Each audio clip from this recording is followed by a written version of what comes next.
आज की वीडियो में हम देखेंगे क्या होता है आईपीओ, कैसे हम इससे प्रॉफिट कमा सकते हैं, कैसे सब लोग इससे अच्छा प्रॉफिट कमा लेते हैं और हम लोग देखते रह जाते हैं, इवन कभी कभी मैं भी। आज की वीडियो में हम डिस्कस करेंगे व्हाट इज आईपीओ। आईपीओ होता क्या है, आपने ये टर्म काफी बार सुना होगा। आज की वीडियो में हम डिस्कस करेंगे कि आईपीओ में शेयर कैसे डिवाइड होते हैं, आप इससे कैसे प्रॉफिट कमा सकते हैं, बिडिंग कैसे होती है, शेयर की प्राइस अलोकेट कैसे होती है। ये सारे सवाल आपके मन में जरूर होंगे, तो आज की वीडियो को देखेंगे तो आपके ये सारे डाउट क्लियर हो जाएंगे।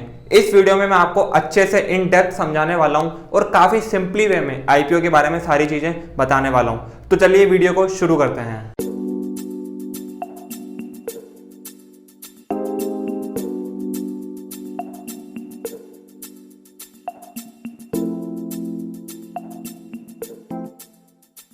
सबसे पहले मैं वीडियो की शुरुआत करूंगा आपको आईपीओ का मतलब समझाते हुए। आईपीओ एक जरिया होता है जिससे कंपनी पब्लिक से फंड जुटाती है। बेसिकली पब्लिक से एक फिक्स्ड अमाउंट का फंड लेती है और उनको शेयर दे देती है इसके बदले में। अब ये क्यों करती है? हो सकता है कंपनी का कोई पास लोन हो या कंपनी एक्सपेंड करना चाहती हो किसी दूसरी सिटी में या किसी दूसरे स्टेट में, और भी एक दो रीजंस हो सकते हैं।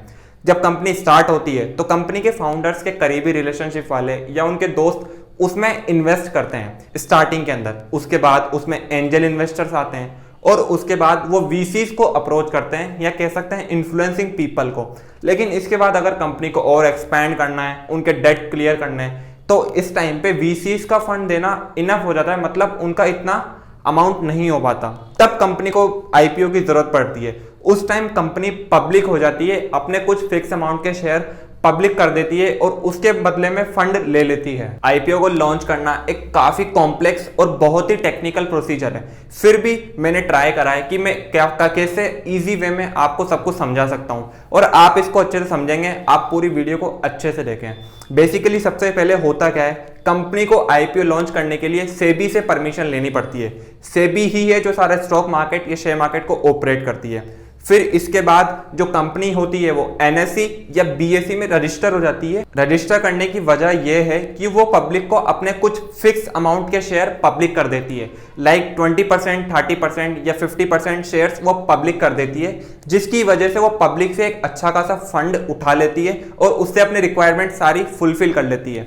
आशा है आपको आईपीओ क्या होता है, क्यों होता है और थोड़ा बहुत कैसे होता है ये समझ आया होगा। अब हम आपको बताएंगे कि आप आईपीओ को कैसे खरीद सकते हैं और इससे काफी अच्छा प्रॉफिट कमा सकते हैं। आईपीओ का एक फिक्स अमाउंट होता है और वो अमाउंट कितना होता है, जितना अमाउंट कंपनी को रेस करना होता है ताकि वो अपने डेट या लोन्स चुका सके। अब कंपनी क्या करती है, एक आई बैंक होता है, कह सकते हैं इन्वेस्टमेंट बैंक। वो बैंक क्या करता है, वो कंपनी को बताता है कि आपको इतने % शेयर अपने पब्लिक करने पड़ेंगे, जिसकी वजह से आप एक्स रिक्वायर्ड अमाउंट जुटा सकते हैं। लाइक कंपनी को 5,000 करोड़ रुपए की जरूरत है, तो आई बैंक बताएगा कि आपको कितने शेयर पब्लिक करने पड़ेंगे कि आपके 5,000 रुपए आपको मिल जाए, और आई बैंक की स्लॉट साइज बताएगा। अब आप सोच रहे होंगे स्लॉट साइज क्या होता है, तो स्लॉट साइज मैं आपको आने वाले वीडियो में बताऊंगा। तब तक के लिए आप इसको एज ए स्लॉट साइज ही समझ के रख सकते हैं।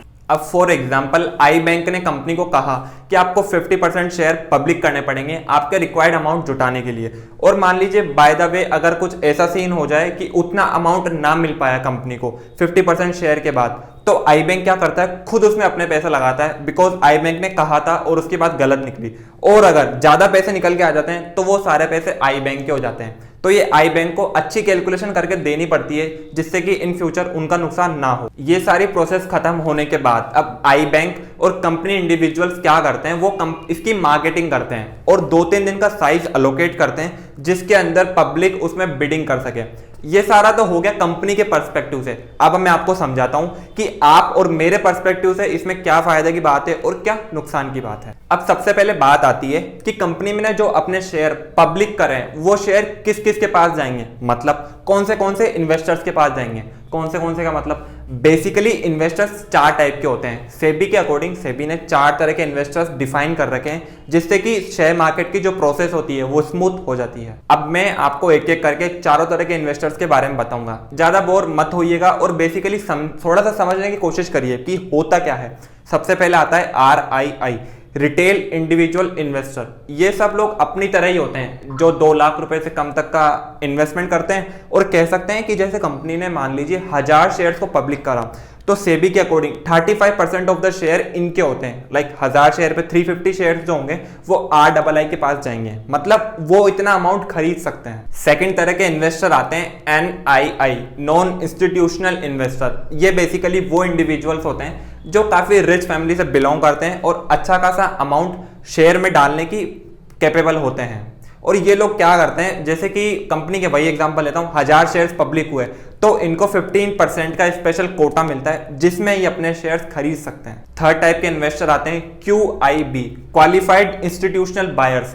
बेसिकली शेयर जो अलॉट होते हैं उसमें से 50% शेयर तो इन्हीं को रिजर्व होते हैं। यही इंडिविजुअल्स होते हैं जो भारी अमाउंट में शेयर्स लेते हैं और कंपनी को काफी पैसे प्रोवाइड करवाते हैं। इसके अंदर आते हैं बैंक्स या म्यूचुअल फंड के बारे में तो सुना ही होगा, म्यूचुअल फंड भी इसी में आता है। और साथ ही में अगर कोई दूसरी कंट्री का इसमें इन्वेस्ट करना चाहता है उसको अपन फॉरेन इन्वेस्टर कहते हैं, वो भी इसमें इसी कोटे में इन्वेस्ट कर पाता है। चौथी और लास्ट कैटेगरी आती है स्पेशल कैटेगरी। इसके अंदर कंपनी के जो एम्प्लॉइज होते हैं या कंपनी के जो इंडिविजुअल्स होते हैं उनके लिए शेयर्स पहले से ही रिजर्व कर लिए जाते हैं। इनका जो अलॉटमेंट होता है वो अपने साथ नहीं होता, इनका सारा प्रोसीजर पहले ही हो चुका होता है। अब आते हैं QIB पर। जब QIB ज्यादा पैसे दे रही है तो इनको प्रायोरिटीज भी ज्यादा मिलती है। इनके लिए जो शेयर्स का अलॉटमेंट होता है वो सबसे पहले होता है और सबसे अलग होता है। इनके अंदर आते हैं एंकर इन्वेस्टर। एंकर इन्वेस्टर बनने का एक मिनिमम क्राइटेरिया होता है, लाइक उनको बिड अमाउंट मिनिमम 10 करोड़ तक करना होता है। लाइक जैसे कि मैं एक एग्जांपल लूं कि 1000 शेयर्स QIB को मिले तो उसमें से एंकर इन्वेस्टर्स के पास सिर्फ 60% शेयर जाएंगे, बाकी के शेयर्स म्यूचुअल फंड या एक कहीं और जाएंगे। बस 60% पे उनका ही हक होगा एंकर इन्वेस्टर्स का।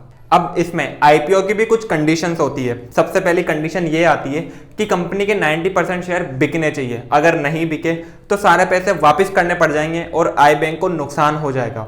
इसके बाद अब मैं आपको बताऊंगा कि जो 10 से 15 हज़ार का स्लॉट बनता है वो कैसे बनता है। बेसिकली कंपनी चाहती है कि उनके शेयर्स ऐसे हाथ में जाएं जो कंपनी में अच्छा अमाउंट इन्वेस्ट करें, अच्छे टाइम तक उसमें इन्वेस्ट करे रखें, ताकि ऐसा ना हो कि किसी ने आज शेयर लिया कल वापस बेच दिया, कल वापस लिया परसों वापस बेच दिया। ऐसा ना हो, अच्छे टाइम तक इन्वेस्ट करें, अच्छे टाइम तक वहां पे रुकें।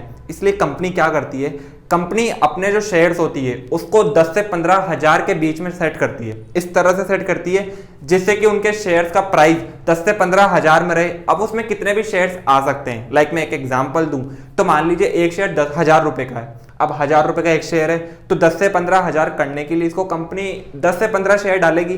तो कंपनी ऐसे डिसाइड करती है कि कितने शेयर्स उसके पब्लिक होंगे। तो ऐसा डिसाइड होता है कि एक स्लॉट में कितने शेयर्स आएंगे। बेसिकली प्राइस तो 10-15 हज़ार तक ही रहती है उसकी, क्योंकि यही सेबी के डिसाइड कर रखा है। ये सारी गाइडलाइंस सेबी की है। अब बात आती है बिडिंग प्राइस की। बिडिंग प्राइस क्या होती है, वो बिड प्राइस जिसपे आपको अपना शेयर खरीदने के लिए आपने ऑप्शन लिया है। लाइक कोई शेयर की वैल्यू 70 रुपीज से 80 रुपीज है तो उसमें जो 80 रुपीज होती है उसको बोलते हैं अपन कैप प्राइस, और जो 70 रुपीज होती है उसको बोलते हैं अपन फ्लोर प्राइस। अब इसमें कुछ सेबी की गाइडलाइंस है या कह सकते हैं रेस्ट्रिक्शंस है। लाइक अपन लोग RII में आते हैं तो इसके अंदर अपन लोग मैक्सिमम जो इन्वेस्टमेंट है IPO में वो 2 लाख रुपए तक ही कर सकते हैं, और जो कंपनी के एम्प्लॉयज होते हैं उनके लिए ये अमाउंट बढ़कर 5 लाख रुपए हो जाता है। जैसे कि मैं एक एग्जांपल दूं, जोमेटो का जो शेयर था उसकी जो प्राइस थी वो 72 से 76 तक थी। अब इसमें आप खुद समझ गए होंगे कि 76 तो कैप प्राइस है और 72 फ्लोर प्राइस है। अब इसी में आपके लिए और मेरे लिए एक स्पेशल चीज होती है, स्पेशली कह सकते हैं कि RII के लिए अपन जो अपने बिड्स लगा रहे हैं उसको रिवाइज कर सकते हैं। लाइक मैंने जोमेटो का शेयर खरीदा होगा 74 पे, तो मैं इसको रिवाइज करके चाहूं तो 72 कर सकता हूं, चाहूं तो 76 कर सकता हूं। बेसिकली इसी को अपन रिवीजन ऑफ बिड्स कहते हैं। अब आती है आपके काम की बात कि शेयर्स की प्राइस फिक्स कैसे होती है। इसके 2 तरीके होते हैं। पहला तरीका होता है फिक्स्ड इशू प्राइस, दूसरा तरीका होता है बुक बिडिंग प्राइस। अपन पहले तरीके पे चलते हैं। पहले तरीके में क्या होता है, जैसे कि मैंने आपको पहले बताया था, आई बैंक क्या करता है, वो सारा कंपनी का डेटा अपने पास रखता है, उसमें ही वो बताएगा उनको कि आपकी एक शेयर की प्राइस कितनी होनी चाहिए, आपको कितने शेयर्स पब्लिक करने पड़ेंगे कि आपका जो रिक्वायर्ड अमाउंट है वो आपको पब्लिक से मिल जाए। सारी कैलकुलेशन आई बैंक करता है और आई बैंक ही डिसाइड करता है एक शेयर की वैल्यू। अब जरा सोच के देखिए कि आई बैंक ने मानी है 70 रुपए का रखा पर प्राइस वैल्यू, लेकिन शेयर की जो एक्चुअल प्राइस है या जो कंपनी की होनी चाहिए उस हिसाब से शेयर की प्राइस है 50 रुपए। मतलब बिकेगा ही नहीं, लोग बाग खरीदेंगे नहीं। क्यों? क्योंकि पर प्राइस 20 रुपए महंगा हो गया। अब जब बिकेगा नहीं, खरीदेंगे नहीं, तो मैंने आपको कंडीशन बताई थी कि शेयर्स 90% बिक जाने चाहिए, अदरवाइज वो बंद हो जाएगा। तो इस केस में क्या होगा, वो सब बंद हो जाएगा। तो इसमें कंपनी का भारी नुकसान हो गया और आई बैंक को भी अच्छा खासा नुकसान हो गया। इसलिए सेबी भी अपने को एडवाइस करता है कि फिक्स प्राइस इशू को ना यूज करते हुए बुक बिडिंग प्राइस को यूज करें। अब मैं आपको समझाता हूं बुक बिडिंग इशू क्या होता है, इसके अपन अंदर क्या करते हैं। आई बैंक को पता तो है ही सही कि एक शेयर की वैल्यू कितनी होनी चाहिए। अब वो इसमें रिस्क कम लेता है। लाइक उसको पता है कि शेयर की वैल्यू 70 to 100 रुपीज होनी चाहिए। तो फिक्स प्राइस इशू में क्या करता था, वो एक ही प्राइस पे फिक्स कर देता था। लेकिन वो यहाँ पे क्या करेगा, 70 to 100 का एक बैंड बना देगा, जिस बैंड के अंदर आपको बिड करना पड़ेगा। अब ये आपकी चॉइस है, आप किस प्राइस पे बिड करते हैं। और जैसे मान लीजिए कंपनी के 10,000 शेयर्स पब्लिक हो रहे हैं, तो जो आखिरी का शेयर जितने पे बिकेगा ना, उतनी ही प्राइस उस शेयर की फिक्स हो जाएगी और उतनी प्राइस पे आपको वो शेयर मिल जाएगा। लाइक फॉर एग्जांपल मैं आपको बताऊं, जैसे कि आपने जो बिडिंग प्राइस रखी वो 80 रुपीज रखी, लेकिन आपको ये बाद में पता चला कि शेयर की प्राइस तो यार 70 रुपए ही है। अब आप सोचेंगे यार मेरे 10 रुपए तो खराब हो गए पर शेयर। लेकिन ऐसा नहीं होता है, आपकी जो अमाउंट होता है वो उसमें फिक्स होता है, मतलब ब्लॉक हो जाता है, और जितने अमाउंट का शेयर होता है उतना ही अमाउंट कटेगा, बाकी का अमाउंट आपको वापस मिल जाएगा। तो टेंशन ना लीजिए, आपका पैसा खराब नहीं होगा। अब बात आती है सब्सक्रिप्शन की। मान लीजिए शेयर्स का सब्सक्रिप्शन 90% से 100% के बीच में कुछ हुआ, तो इसमें किसका फायदा होगा, इसमें आपका फायदा होगा। मान लीजिए शेयर की जो प्राइस फिक्स हुई वो 90 रुपीज हुई है और आपने बिडिंग प्राइस करी है 80 रुपीज, तो इसमें आपको भी शेयर मिल जाएगा, लेकिन आपको थोड़े से ऊपर ज्यादा पैसे देने होंगे, लेकिन इसमें आपको शेयर मिल रहा होगा। तो ये इसका बेनिफिट है। अब ये तो मैंने आपको बता दिया कि अगर सब्सक्रिप्शन 90 से 100% हो तो ये सारा केस होगा। अब मैंने आपको पहले बता रखा है 90% से कम हुआ तो आईपीओ ही कैंसिल हो जाएगा, क्योंकि ये सेबी की गाइडलाइंस है कि 90% से ज्यादा शेयर बिकने चाहिए या 90% बिकने चाहिए। अब अगर मान लीजिए 1.5 गुना शेयर बिक गए तो उस केस में क्या होगा, अब यार वहां पे डिमांड काफी हाई है शेयर्स की, तो उसमें आपको कहीं ना कहीं कॉम्प्रोमाइज करना पड़ेगा। ज्यादा कॉम्प्रोमाइज नहीं करना पड़ना, क्योंकि आपको अपना शेयर मिल रहा है, आपको अपना एक शेयर तो कंफर्म मिलेगा, लेकिन उसके बाद के जो शेयर के अलॉटमेंट होंगे वो प्रोपोर्शनल के साइज में होंगे। लाइक मैं बताऊं कि शेयर का जो सब्सक्रिप्शन हुआ है वो 1.5 गुना हुआ है या 150 गुना हुआ है, तो उसमें आपको 15 शेयर पे 10 शेयर मिल रहे होंगे। ये प्रोपोर्शनल हर एक शेयर इन्वेस्टर के लिए रखा जाएगा। अब मैं बात करता हूं अगर सब्सक्रिप्शन 3 गुना 4 गुना या कह सकते हैं 5 गुना तक हो जाए तो क्या होगा। इसमें बेसिकली फिर लॉटरी सिस्टम होगा। इसमें फिर आपको अपने मांगने पे शेयर नहीं मिलेंगे, वो एक लॉटरी सिस्टम चलाएंगे जिसके बेसिस पे आपको शेयर मिल रहे होंगे, क्योंकि शेयर्स की डिमांड काफी हाई है। 3-4 गुना होना मतलब डायरेक्टली 3-4 गुना ज्यादा डिमांड है शेयर की, और कंपनी ने तो सिर्फ 1 गुना ही शेयर पब्लिक करे हैं। तो ये था पूरा वीडियो। मैंने बहुत अच्छे से कोशिश करी है कि आईपीओ जैसी कॉम्प्लेक्स प्रोसीजर को मैं आपको इजी वे में बता दूं। फिर भी आपके कुछ डाउट्स हैं तो आप कमेंट बॉक्स में लिख सकते हैं, मैं आपका रिप्लाई वहां पे कर दूंगा। आई होप आपको सारी बातें क्लियर हुई होगी। अब आप किस टॉपिक पे वीडियो चाहते हैं ये भी आप कमेंट बॉक्स में लिख सकते हैं, और आपको कोई फीडबैक हो तो वो भी मोस्ट वेलकम है, कमेंट बॉक्स में उसको भी लिख सकते हैं। वीडियो पसंद आया तो लाइक करें, अपने दोस्तों के साथ शेयर करें ताकि उनको भी आईपीओ के बारे में पता चले, क्योंकि आने वाले टाइम में बहुत सारे आईपीओ आ रहे हैं, स्पेशली पेटीएम का आईपीओ आ रहा है, उसमें आप काफी अच्छा प्रॉफिट कमा सकते हैं। चैनल को सब्सक्राइब करना मत भूलना। मिलते हैं अगले वीडियो में, तब तक के लिए see you, have a good day.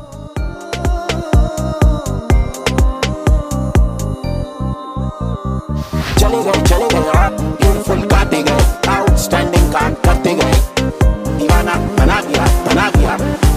Super fantastic, outstanding, mind blowing, historic. Jai Mata Di, let's rock.